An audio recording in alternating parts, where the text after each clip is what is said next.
Cet été, la Russie prévoit de lancer une offensive majeure dans la partie orientale de la région de Donetsk, qu'elle tente de conquérir depuis le début de l'invasion à grande échelle en Ukraine. C'est ce qu'annoncent aujourd'hui des sources se référant à des responsables militaires et des analystes ukrainiens.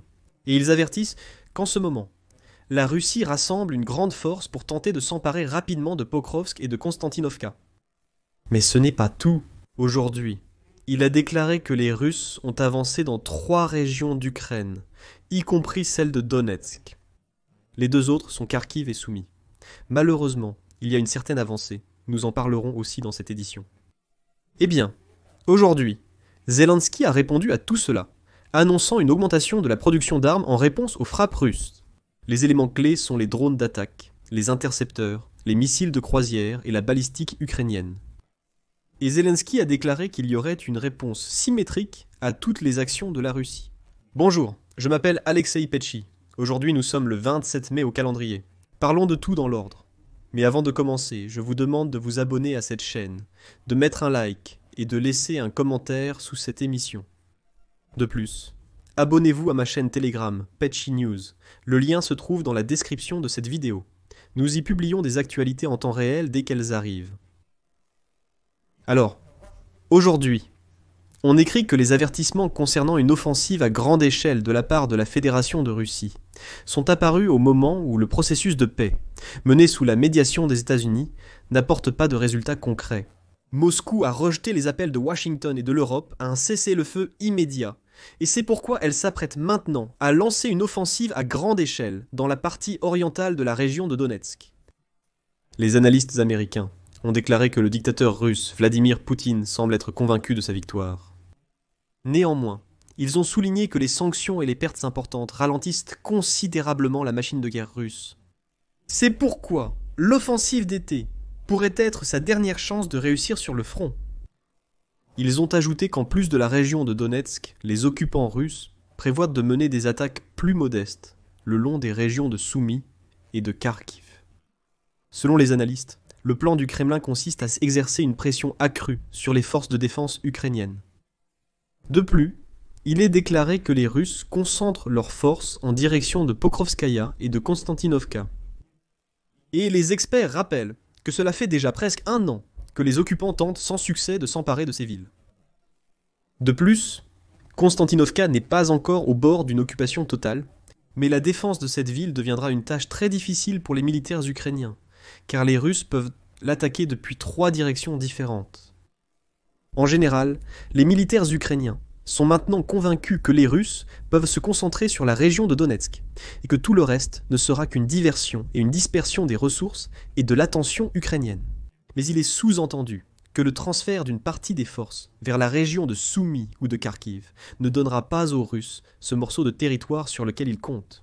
Néanmoins, les forces de défense de l'Ukraine seront obligées de détourner leur attention là-bas aussi. On a rappelé qu'il a fallu 80 000 soldats au Kremlin pour capturer Avdiivka en février 2024 après un siège épuisant. Selon les renseignements militaires ukrainiens, 125 000 soldats russes sont actuellement stationnés à la frontière des régions de Soumy et de Kharkiv, ce qui n'est pas suffisant pour capturer 2 centres régionaux. Le représentant du renseignement militaire ukrainien, Andriy Tcherniak, a déclaré que ces troupes seront très probablement utilisées pour s'emparer de portions de territoire ukrainien le long de la frontière. Et cela correspond au plan de Poutine visant à créer une zone tampon.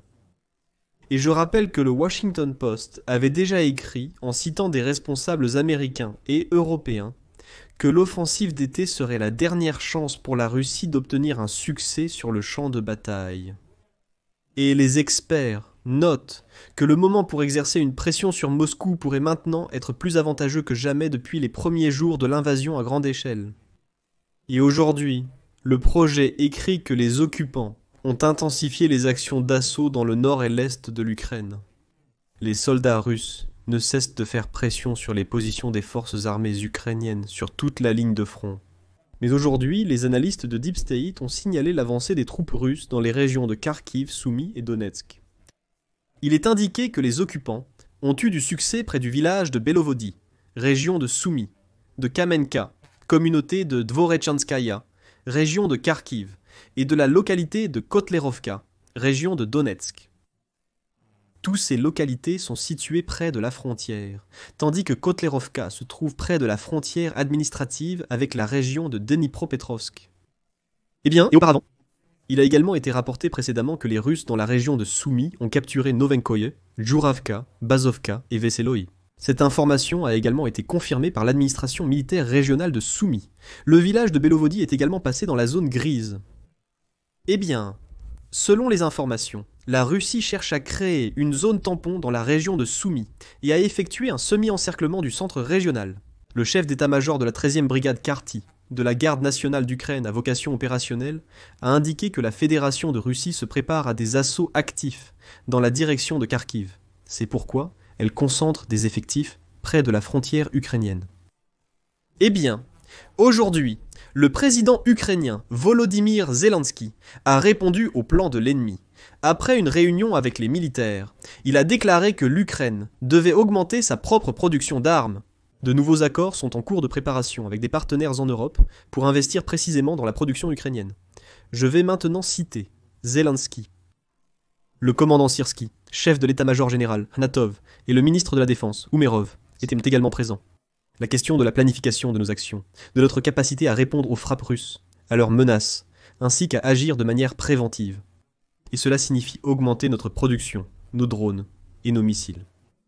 Déjà des centaines d'entreprises ukrainiennes apportent des résultats pour les forces de défense de l'Ukraine. Il y en aura encore plus, j'en suis sûr. Actuellement, nous mobilisons au maximum la force entrepreneuriale pour la production d'armes. Nous préparons déjà, dans un avenir proche, de nouveaux accords avec nos partenaires en Europe pour des investissements précisément dans la production ukrainienne. Et, avant tout, la production précisément d'éléments sans pilote et à longue portée, tout ce qui permet de contrôler la situation sur le front, de préserver la vie de nos soldats et d'agir à une distance significative. Eh bien, et ensuite, Zelensky a ajouté qu'il est impossible de parler publiquement des plans existants et de nos capacités. Mais, je cite, « La perspective est claire, répondre de manière symétrique à toutes les menaces et défis russes. » Là-bas, en Russie, ils doivent ressentir clairement les conséquences de ce qu'ils font contre l'Ukraine. Ce seront des drones d'attaque, des intercepteurs, des missiles de croisière, la balistique ukrainienne. Ce sont les éléments clés. Nous devons tout produire nous-mêmes. Et à ce sujet, sur la question de savoir si nous pouvons vraiment produire des armes, et sur les accords spécifiques avec les Européens, c'est ce dont parle Zelensky. Ici, je vais lever un peu le voile du secret. En fait, aujourd'hui, une nouvelle vraiment très importante est apparue, dont j'ai parlé aujourd'hui sur ma chaîne Telegram. Eh bien, ici je vais vous citer. L'Union européenne a soutenu la création d'un fonds de défense de 150 milliards de dollars, ce qui est très important, avec la participation de l'Ukraine. Le Conseil de l'Union européenne a officiellement approuvé la création d'un nouvel instrument de défense, destiné à financer des investissements majeurs dans l'industrie européenne de la défense.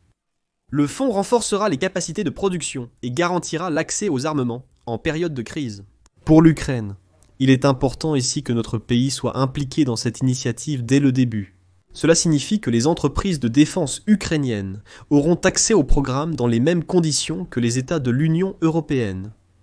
Les entreprises ukrainiennes pourront participer aux achats et livraisons conjointes de produits. C'est exactement ce dont j'ai déjà parlé à plusieurs reprises. L'Union européenne, à partir de ce budget de 150 milliards de dollars, passera des commandes auprès des entreprises du complexe militaro-industriel ukrainien. Nos entreprises vont produire des armes, et ensuite, selon ce qu'on appelle le schéma circulaire, la majeure partie de ces armes sera transférée aux forces de défense de l'Ukraine. Si ce n'est toujours pas clair, je vais expliquer un peu plus simplement. Les entreprises européennes n'arrivent pas à couvrir tous les besoins de l'Ukraine et de l'Europe, mais elles ont de l'argent. Les entreprises ukrainiennes peuvent produire davantage, mais elles n'ont pas d'argent. Donc, les Européens en ont, nous n'en avons pas. Situation inverse. Quelle est la solution à cela? L'Europe ne transmet pas physiquement des armes à l'Ukraine, mais l'Europe transmet de l'argent, avec lequel notre complexe militaro-industriel ukrainien produit lui-même ses armes pour nous. Mais les Européens font comme s'ils nous les transmettaient.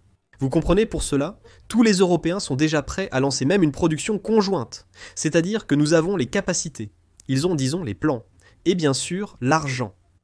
À l'avenir, ces entreprises conjointes en Ukraine pourront desservir le marché européen de l'armement. Comme on dit, c'est une situation gagnant-gagnant. C'est pourquoi, ici, les Russes préparent bien sûr une offensive, mais l'Ukraine avec l'Europe se prépare aussi à répondre, et surtout, ils ont de quoi répondre. C'est pourquoi, ici, je vais mettre des points de suspension pour l'instant. Donnez votre avis.